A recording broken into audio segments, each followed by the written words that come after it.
आज की कहानी एक अनजान गांव की कहानी है।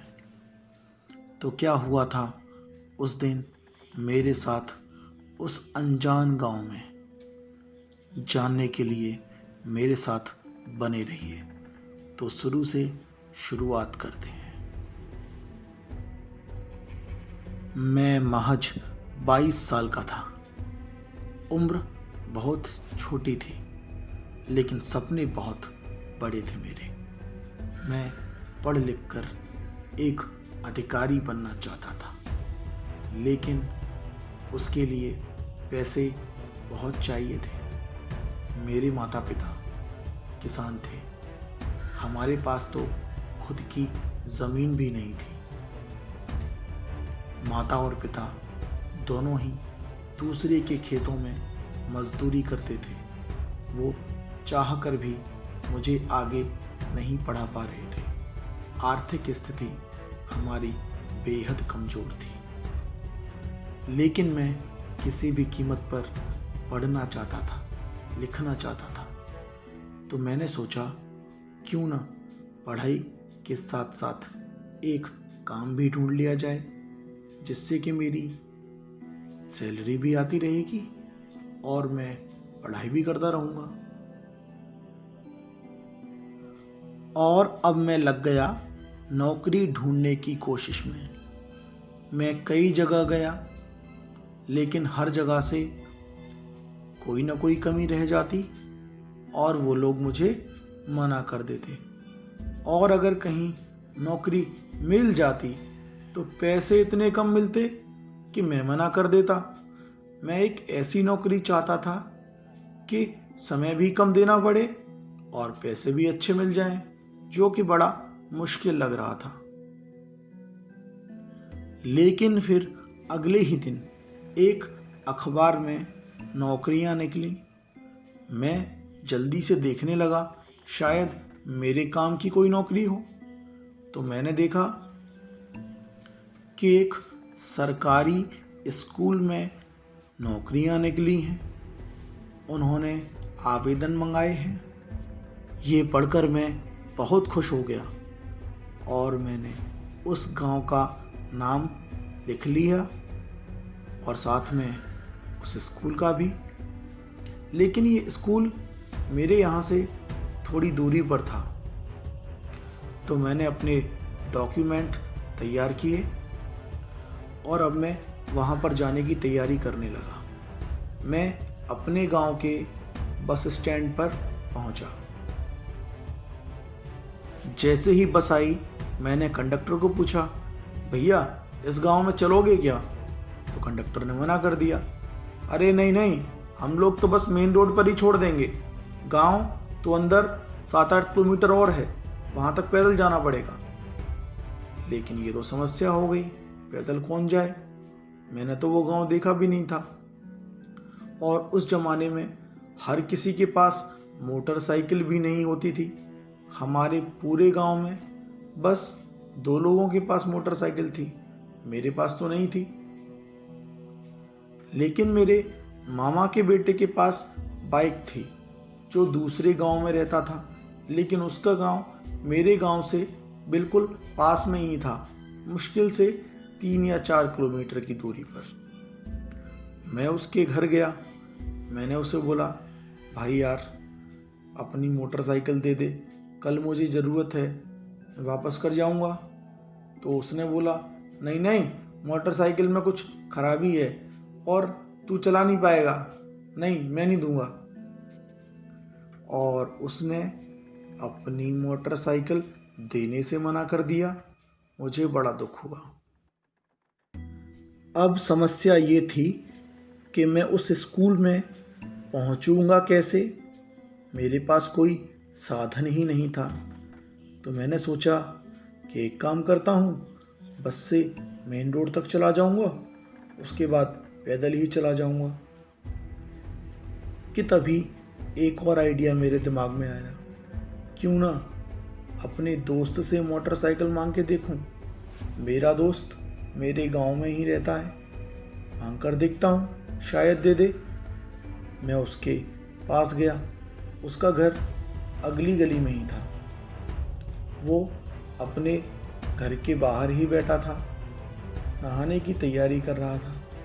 मैंने उसको बुलाया, अभिषेक, ओ भैया अभिषेक। तो वो बोला, हाँ भाई बोल। मैंने उसे अपनी पूरी राम कहानी सुना दी। मैंने कहा, भाई यार बहुत ज़रूरत है, अपनी मोटरसाइकिल दे दे। तो उसने कहा, देख भाई, मोटरसाइकिल तो मैं अपनी दे दूंगा, लेकिन मैं भी साथ में चलूंगा। तू पता नहीं मोटरसाइकिल खो के आ गया तो इस बात पर मैं बड़ी जल्दी तैयार हो गया। हाँ हाँ ठीक है, तू भी मेरे साथ चल, चल जल्दी चल। अभिषेक जल्दी ही तैयार होके आ गया और हमने उसकी बाइक स्टार्ट की और चल दिए। गांव ज़्यादा दूर नहीं था, कुछ 20 से 25 किलोमीटर की दूरी थी। कुछ 17 किलोमीटर की दूरी चलने के बाद हम मेन रोड के उस रोड पर आ गए थे जहाँ से हमें उस गांव की ओर मुड़ना था। हमने एक बाबा से पूछा, बाबा ये गांव की रोड जाइएगा? बाबा बोला, हाँ बेटा सीधो चलो जा, उल्टे हाथ पे ही बच जाओ। हमने कहा ठीक है। हम लोग उस सड़क पर चलते चले जा रहे थे, लेकिन ना तो हमें कोई गांव दिखाई दे रहा था, ना ही कोई स्कूल और ना ही कोई इंसान। बस थोड़ी ही दूरी आगे जाकर हमें तिराहा मिला। उस तिराहे पर 3 सड़कें अलग अलग दिशा में जाती हुई दिख रही थीं और वहीं पास में एक पीपल के पेड़ के नीचे 3 बाबा जी बैठे हुए थे। एक हुक्का सूंघ रहे थे और एक बैठे बैठे कोई किताब सी पढ़ रहे थे। तो एक बाबा ने हाथ से इशारा किया, जे साइड। हम उसी रास्ते पर चलते चले गए।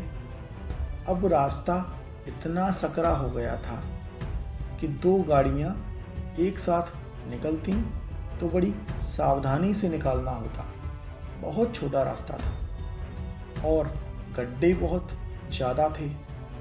सड़कों के दोनों किनारों पर घने पेड़ थे और ज़्यादातर जो पेड़ थे वो पीपल और बरगद के थे। तभी एक घाटी सी आई।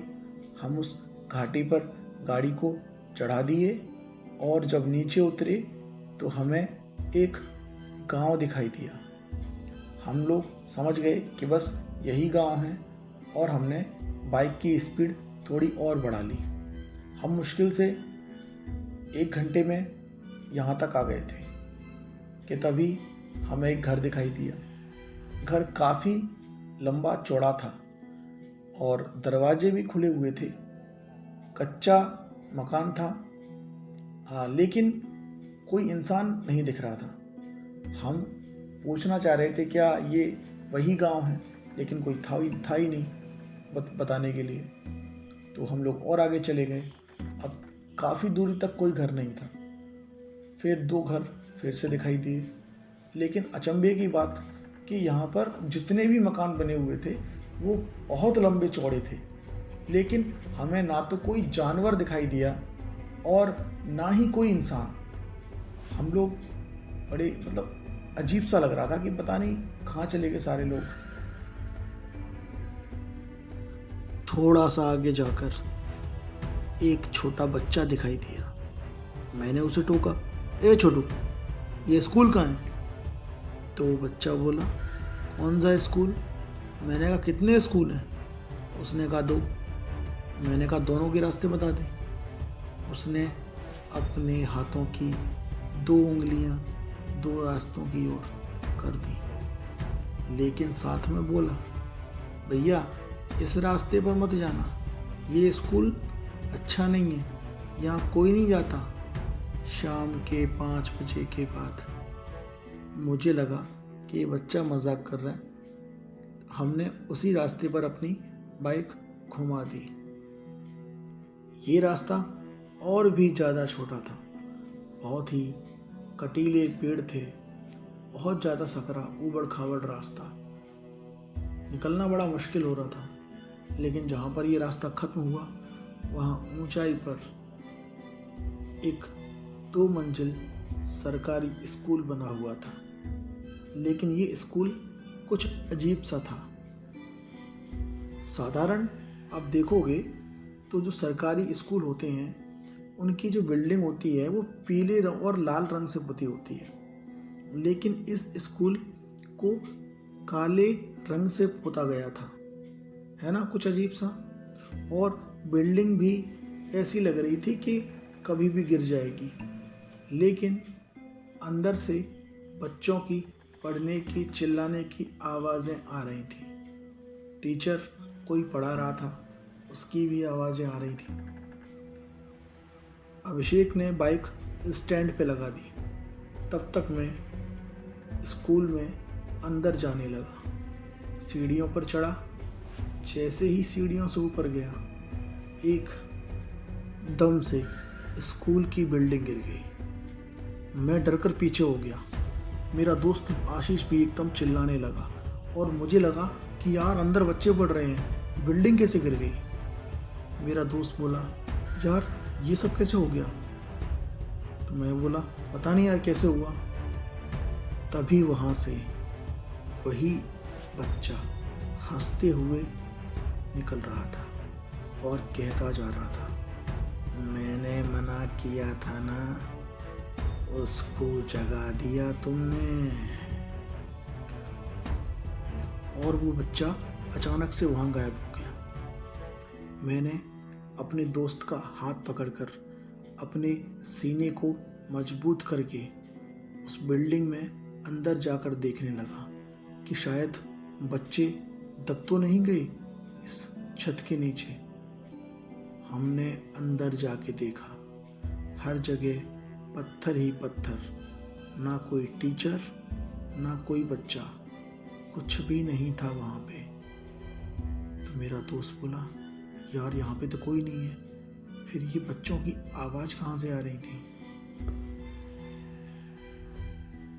समझ में तो मुझे भी कुछ नहीं आ रहा था, लेकिन मैंने उसे बोला कि पता नहीं यार, शायद कोई वहम है और बिल्डिंग काफ़ी पुरानी थी, शायद इसलिए गिर गई। मैं पढ़ा लिखा लड़का हूँ, मैं भूतों पर भरोसा नहीं करता।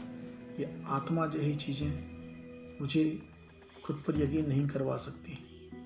तो उसने बोला, लेकिन बच्चों की आवाज़ कहाँ से आ रही थी। कि तभी वहाँ से एक बाबा आया। वो बाबा देखने में ऐसा लग रहा था जैसे पढ़ा लिखा हो।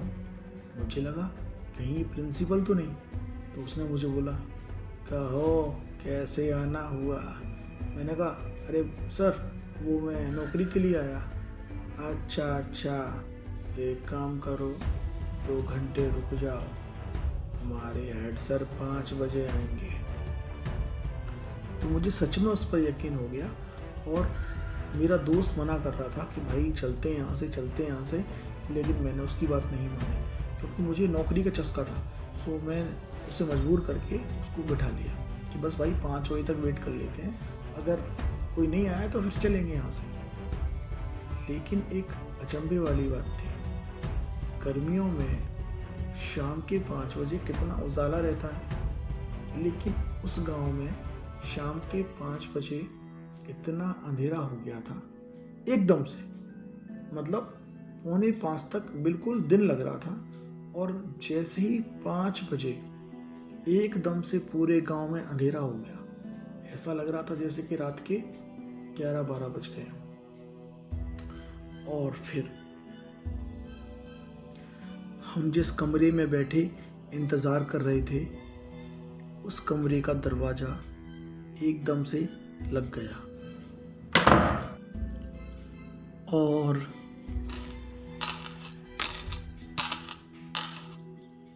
पायलों की आवाज़ आने लगी। पायलों की आवाज़ सुनकर मेरे दोस्त अभिषेक की पैंट में ही सूसू निकल गई। उसने मुझे बताया नहीं, लेकिन मेरा हाथ गीला गीला सा हो गया और साथ में ही वो बेहोश हो गया। और तभी पीछे से किसी ने मेरे सर में कुछ मारा और मैं भी बेहोश हो गया। सुबह जब आँख खुली तो आसपास गांव के बहुत सारे लोग खड़े थे। उन्होंने हमारे मुंह पर पानी के छींटे मारे और जगाया। पूछा, कौन हो तुम? यहाँ क्यों आए हो मरने के लिए? तो मैंने उनको पूरी कहानी बताई। तो उन्होंने कहा, अरे वो जिस नौकरी के लिए तुम आए हो वो दूसरे स्कूल में है, इस स्कूल में तो कोई नहीं आता। जो आता है शाम के 5 बजे के बाद आता है ना, वो बचता नहीं है। पहले शराबी कबाड़ी आते थे यहाँ पर और सबके सब पागल हो गए, कुछ मर गए। यहाँ पर कोई नहीं आता। तो मैंने कहा पता नहीं, रात में कल दिन में कोई आया था तो उसने बोला था कि इंतज़ार कर लो, तो इंतज़ार करने लग गया। उसने बोला, अरे वो प्रिंसिपल है, मर गया है, उसको बिल्डिंग गिर गई थी, उसी में दब के मर गया था। और सुबह देखा तो सच में स्कूल की बिल्डिंग गिरी हुई नहीं थी, वो एकदम सही थी। उसके बाद गांव वालों ने हमें नाश्ता पानी कराया। उसके बाद मैं दूसरे स्कूल में गया, वहाँ पर मुझे नौकरी दे दी गई और उसके बाद मैं और अभिषेक घर आ गए। मैं आज भी उसी गांव में नौकरी कर रहा हूँ। लेकिन शाम को जब वापस लौट कर आता हूँ तो उस रास्ते को देखता हूँ तो आज भी मेरे रोंगटे खड़े हो जाते हैं। आज भी मैं उस रास्ते से निकलता हूँ तो अपनी बाइक की स्पीड ज़रा तेज ही रखता हूँ। और आज भी मुझे ऐसा लगता है जैसे कि कोई उस रास्ते पर मेरा पीछा करने की कोशिश कर रहा है और मैं कभी पलट कर नहीं देखता।